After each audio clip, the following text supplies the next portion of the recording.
actually. So apparently they're trying to conserve water. And there's the idea of vibrating windows to prevent, because your voice will vibrate windows, and that can be sensed using a laser interferometer. And this is one in particular. Please don't do this, but certainly if you don't own it. But that disabling sensors, I mean, black tape can be one of the best sensor disablers out there, particularly if you own, you don't want the camera on your laptop to always be staring at you. You can take out the batteries. People have microwaved RFIDs.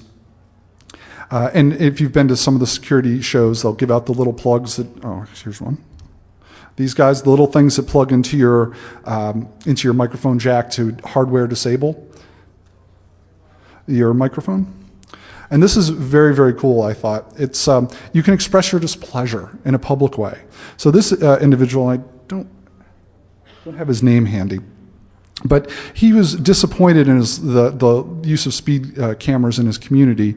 So when the Bluff City, Tennessee domain name went up for sale, he purchased it. The Bluff City Police Department domain name became, they expired. He purchased it, took it out from underneath him, and then put up his own website about speed cameras. So I thought that was pretty good.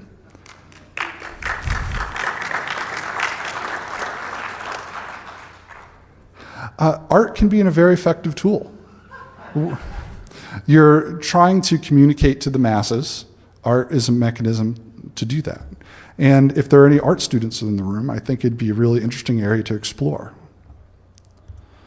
You can certainly find other means to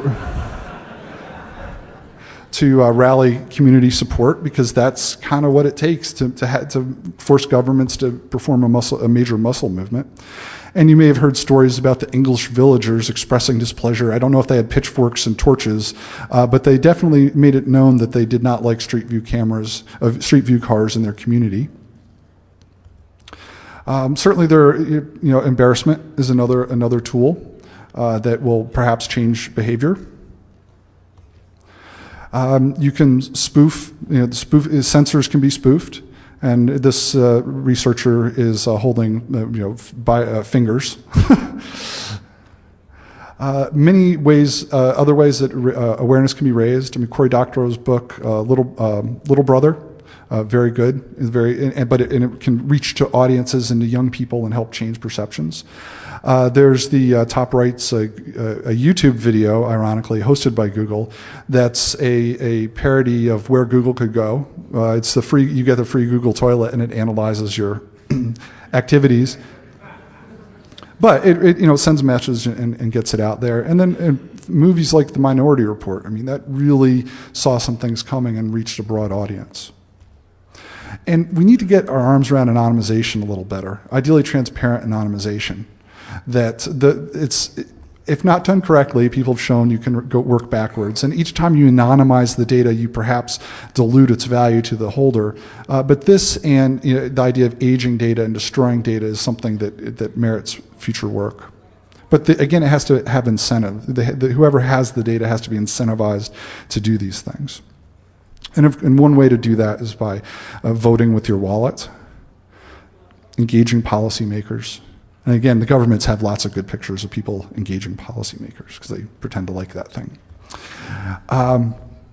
There are policy solutions. This is one out of Database Nation. It was a Canadian Standards Association code for protecting personal information, but it was pretty thoughtful. So policy is part of this. Helping teach informed decision makers is part of this. And of course, one way to head toward this is voting with your vote. Although it's more important that really we need the many. We don't need the onesie twosies. We need the many to help influence these things. I like the idea of supporting opt-in in general, because it allows people to collect data for those willing to do it, but they have to make a conscious choice. I thought a great example was the HOPE badge, and this was in 2008. They gave an active RFID badge, and they handed you the battery separately. And they said, there's an active RFID in here if you'd like to be part of the project where we collect, I think, attendee metadata project. If you'd like to be part of that, it's cool, it's anonymous, but you opt in by putting the battery in your device. And when you want to opt out, you take the battery out. The idea of conducting interesting research and sharing it. I had put this in there before, I think this is, Peter Eckersley, and actually he's speaking next hour on this project. But the idea of doing interesting, relevant research in this space and sharing it, finding other like-minded individuals, and these are some of the places that they well, besides DEFCON, that they may appear. The Computers, Freedom and Privacy Conference, research in the, often you'll see research presented, workshop on privacy in the electronic society, or privacy enhancing technologies symposium, and there's more out there.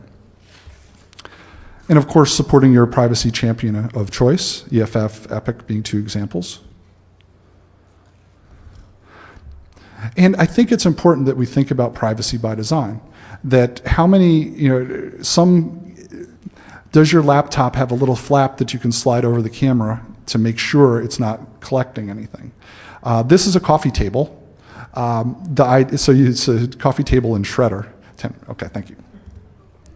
And also, now I showed this to a friend and he said, are you mentioning overthrow of the government here? No, I'm not talking about overthrow of the government. I was going with the top line. And I think the idea of common sense being most important here, part of the problem. So let's take a quick look at the future. Emerging technologies, things like through-the-wall radar are on the horizon.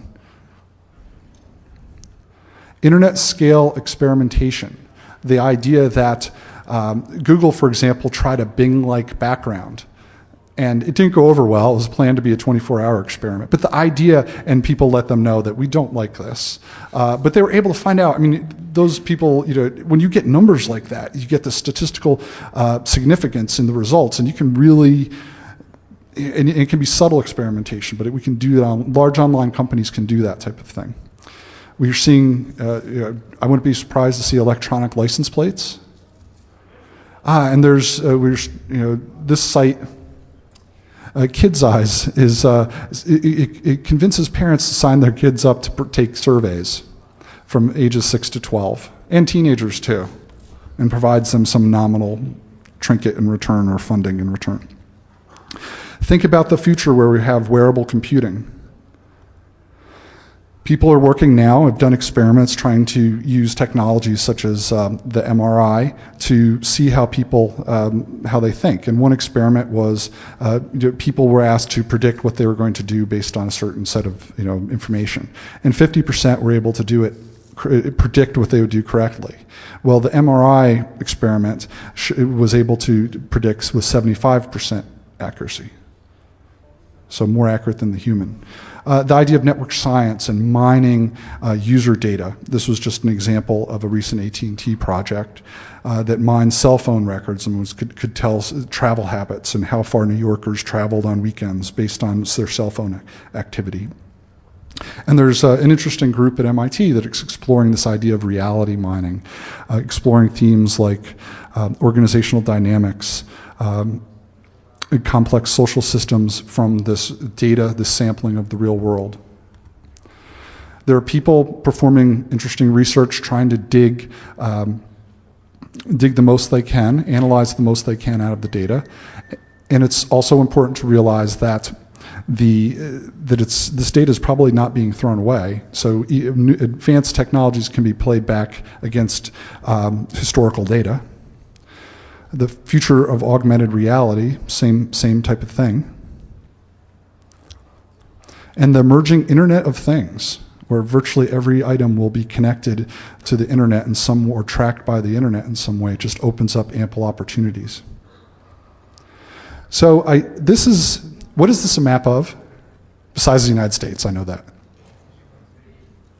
It's radiation fallout from probable targets. It's kind of a Cold War era thing, and so it shows where you should live in the event of fallout.